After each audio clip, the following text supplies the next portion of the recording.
Praise the Lord. இக்கட்டிலும் வேதத்தை பற்றி கொண்ட தாவீதை பற்றி நம்ம தியானிக்கலாம். ஜனங்கள் பொதுவாக இக்கட்டான நேரத்தில் கர்த்தரை மறந்து விடுவார்கள். ஆனால் தாவீது சொல்கிறான், இக்கட்டும் நெருக்கமும் என்னை பிடித்தது, ஆனாலும் உம்முடைய கற்பனைகள் என் மனமகிழ்ச்சி என்கிறான். சங்கீதம் 119 அதிகாரம் 143 வசனம். ஒருவனுக்கு மனமகிழ்ச்சி எப்பொழுது வரும்? அவனுடைய திருமண நாள் அல்லது அவனுடைய பிறந்த நாள் அல்லது அவனுடைய வெற்றியின் நாளில் மனமகிழ்ச்சியாக இருப்பான். தாவீதோ இக்கட்டும் நெருக்கமும் உண்டான நாளிலே கர்த்தருடைய கற்பனைகள் அவனுடைய மனமகிழ்ச்சியாக இருந்தன. அப்படியானால் அவனுடைய முழு நம்பிக்கையும் கர்த்தருடைய கற்பனையின் மேல் இருந்தது. அது அவனை உற்சாகப்படுத்தினது, பலப்படுத்தினது. ஆகையால் சோர்ந்து போன அவனுக்கு அது பலன் தந்தது. கர்த்தருடைய வார்த்தைகள் ஜீவனும் வல்லமை உள்ளதுமாய் இருக்கிறது. மனமகிழ்ச்சியினால் உள்ளமும் இல்லமும் மகிழ்ச்சியாய் இருக்கும். மனதோ எல்லாவிதமான நோய்களுக்கும் காரணமாய் இருக்கிறது.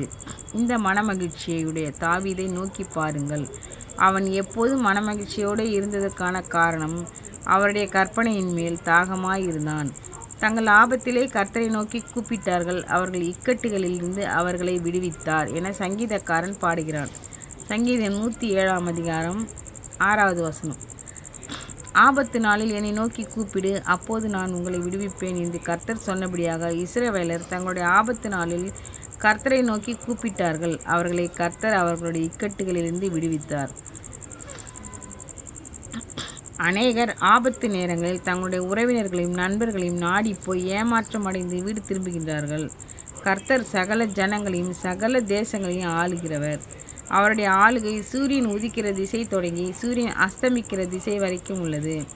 அவருக்கு மறைவான சிருஷ்டி ஒன்றுமில்லை. அவர் உங்களை காண்கிற தேவனாக இருக்கிறார். உங்களுடைய வழியை அவர் அறிவார். உங்களுக்கு எதிராக செயல்படுகிறவர்களையும் அவர் அறிகிறார். உங்களுக்கு வரும் உபத்திரவத்தையும் பாடுகளையும் பிரச்சனைகளையும் அறிகிறார். நீங்கள் கர்த்தரையும் அவருடைய வல்லமையுள்ள வசனங்களை நம்பி உங்களை அவருக்கும் அவருடைய வசனங்களுக்கு ஒப்பு கொடுக்கும்போது கர்த்தர் உங்களை எல்லா விதமான இக்கட்டுகளிலிருந்து விடுவிப்பார். தாவீதைப் போலவும் இஸ்ரவேலைப் போலவும் இக்கட்டிலும் ஆபத்திலும் கர்த்தரை நோக்கி பாருங்கள். இக்கட்டைப் போல மற்றொன்று நிந்தையும் அவமானமும். இவைகளை தாவீது சகித்தார். நிந்தையும் அவமானத்தை என்னை விட்டு அகற்றும், நான் உம்முடைய சாட்சிகளை கை கொள்ளுகிறேன் என்றார்.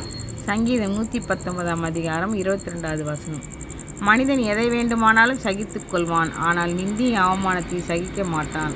தாவீதோ இவைகளை என்னை விட்டு அகற்றும் என்று கர்த்தரை நோக்கி வேண்டிக் கொள்கிறான். நிந்தையும் அவமானமும் இரு பெரும் ஆயுதங்கள். இவைகள் மனிதனை கொஞ்சம் கொஞ்சமாக கொன்றுவிடும்.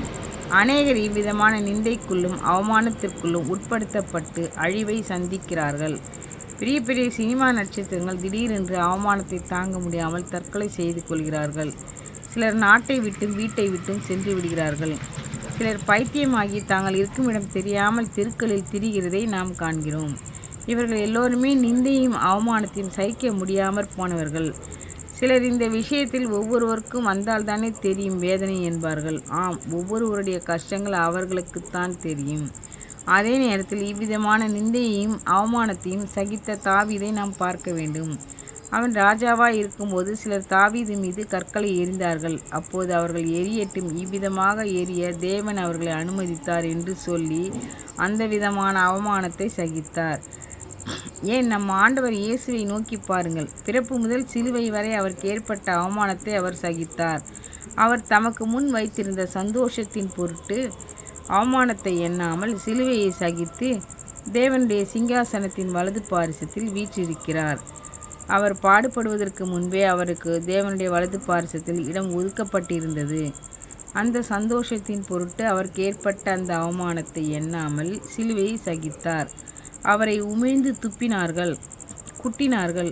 முற்கிரீடத்தை அவருடைய சிரசில் சூட்டினார்கள். உம்மை அடித்தவன் யார் என்று சொல்லி கன்னத்தில் அறைந்தார்கள்.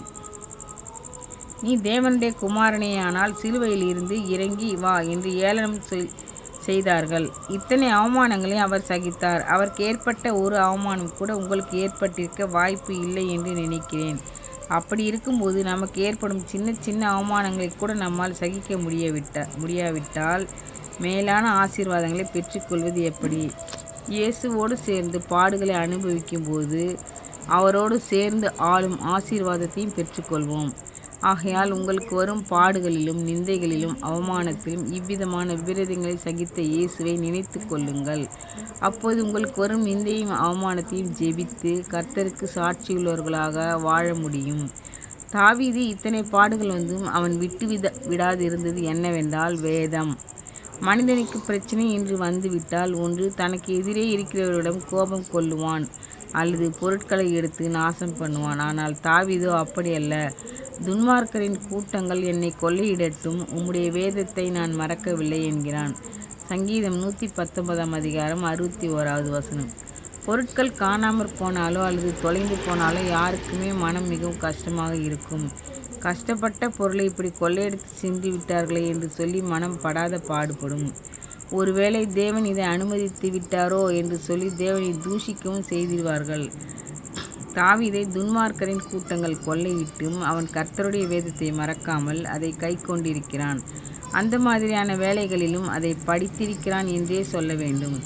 அநேகர் சந்தோஷமாக இருந்தால் வேதம் வாசிப்பார்கள், அல்லது சபைக்கு சென்றால் வேதம் வாசிப்பார்கள், வேத பாடசாலைகளுக்கு சென்றால் வேதம் வாசிப்பார்கள். தாவீது எல்லா சூழ்நிலையிலும் வேதத்தை பற்றி கொண்டவனாயிருந்தான். ஆகையால் கர்த்தர் தாவீதை குறித்து சொல்லும்போது என் தாசன் என்கிறார். மேலும் அவன் சொல்லும்போது 1000 நாளை பார்க்கிலும் உமது பிரகாரங்களில் செல்லும் ஒரே ஒரு நாள் நல்லது. ஆகாமிய கூடாரங்களில் வாசமாயிருப்பதை பார்க்கிலும் என் தேவனுடைய ஆலயத்தின் வாசற்படியில் காத்திருப்பதே தெரிந்து கொள்வேன் என்கிறான். சங்கீதம் 84 அதிகாரம் 10வது வசனம். சங்கீதக்காரனுடைய நம்பிக்கை எப்படிப்பட்டதாய் இருந்திருக்கிறது என்று பார்த்தீர்களா? அநேகர் பல்லாண்டு வாழ வேண்டும் என்று நினைக்கின்றனர். அவ்விதமாக மற்றவர்களையும் ஆசீர்வதிக்கின்றனர். எவ்வளவு நாள் வாழ்கிறோம் என்பது முக்கியமல்ல, எப்படி வாழ்கிறோம் என்பதே முக்கியம். ஆகையால் 1000 நாளை பார்க்கிலும் உமது பிரகாரங்களில் செல்லும் ஒரே நாள் நல்லது என்கிறான். இது எத்தனை பேர் விரும்புவார்கள்? வேதத்தை நேசிக்கிறவர்களும் அதை கை கொள்ளுகிறவர்களும் இதை விரும்புவார்கள். கொஞ்ச நாள் வாழ்ந்தாலும் அந்த புண்ணியவான் அநேகருக்கு நல்ல காரியங்களை செய்துவிட்டு போனான் என்பார்கள்.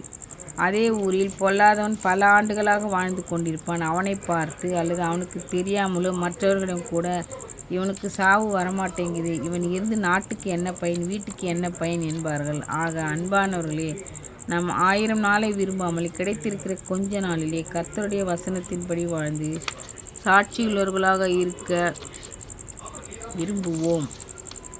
Thank you Lord.